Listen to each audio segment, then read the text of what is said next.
Alhamdulillahi Rabbil Alamin wal aqibatu lil muttaqin wala udwana illa 'alal zalimin wa salawatu rabbina wa salamatuhu wa barakatuhu ala nabiyyina Muhammadin wa ala alihi wa sahbihi wa man tabi'ahum bi ihsanin ila yaumiddin. Assalamualaikum warahmatullahi wabarakatuh. Waalaikumsalam. Kembali kita memuji Allah Subhanahu wa taala atas segala nikmat, karunia, taufik, hidayah yang Allah Subhanahu wa taala senantiasa berikan kepada kita sampai saat ini. Salawat dan salam senantiasa tercurah kepada baginda Rasulullah sallallahu alaihi wasallam, kepada istri-istri beliau at-tahirat, kepada segenap keluarga beliau yang beriman, pada sahabat-sahabat beliau dan orang-orang yang senantiasa mengikuti mereka hingga hari kiamat kelak. Amin ya rabbal alamin. Pemirsa Wahdati yang dimuliakan oleh Allah Subhanahu wa taala dimanapun kita berada, tema kita di malam hari ini yaitu berkaitan dengan fikih kurban. Ibadah kurban merupakan ibadah yang sangat agung yang dilakukan oleh seorang hamba di hari-hari berkorban, yaitu tanggal 10 Dzulhijjah, 11, 12, dan 13. Dan ibadah ini merupakan syiar di antara syiar-syiar Islam dan juga merupakan sunnah dari Nabi Allah, Nabi Ibrahim alaihi salam. Ibadah kurban merupakan ibadah yang sangat disyariatkan. Allah Subhanahu wa taala berfirman, "Fasholli li rabbika wanhar."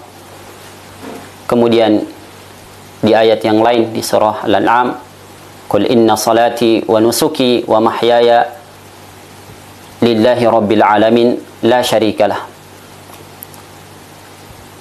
Jadi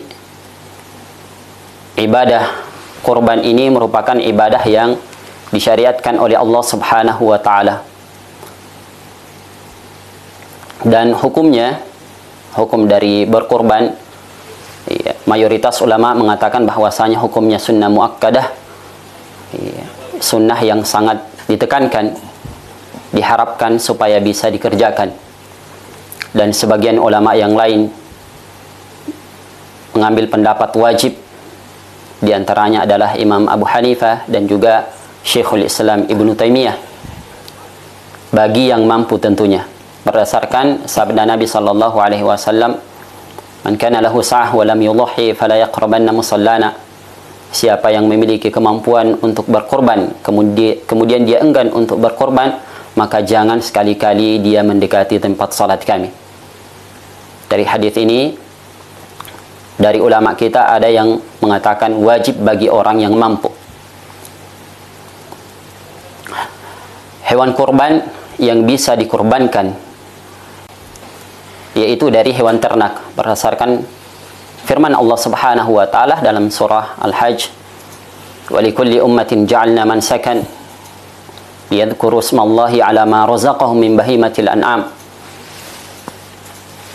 Dan untuk tiap-tiap umat kami syariatkan kepadanya berkorban agar mereka mengingat Allah Subhanahu wa taala atas apa yang telah Allah berikan kepada mereka dari hewan ternak. Dan hewan ternak itu ada ibil, onta, kemudian ada sapi, kemudian domba atau kambing. Ini 3 hewan yang bisa dikorbankan. Untuk onta sendiri dan sapi bisa berkelompok, kolektif, untuk 7 orang. Kemudian untuk kambing sendiri atau domba itu 1 orang. Kemudian usia onta yang bisa dikorbankan yaitu yang genap 5 tahun dan masuk ke tahun 6. Kemudian untuk sapi yang genap 2 tahun dan masuk tahun ketiga. Ya, kemudian untuk kambing dan domba itu usia 1 tahun, dan kalau misalnya tidak dapat yang usia 1 tahun, ya, maka bisa 6 bulan yang sudah masuk bulan ke-7. Ya.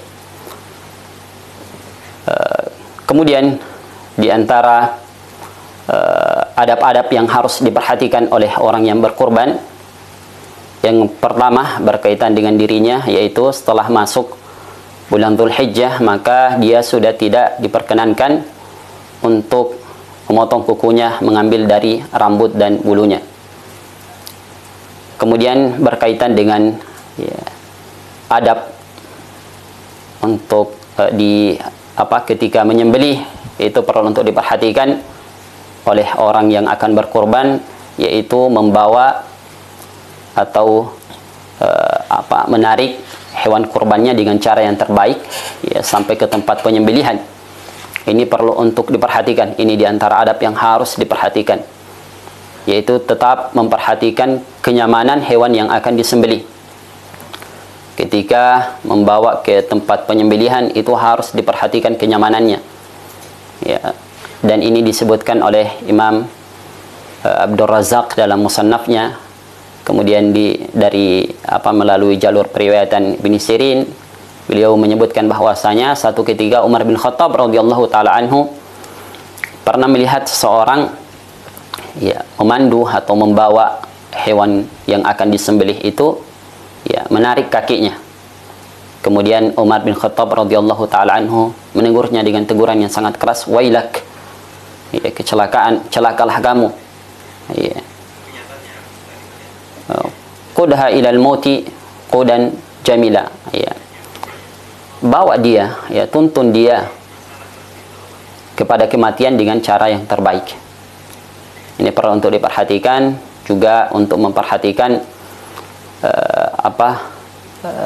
pisau yang digunakan harus dipastikan ketajamannya.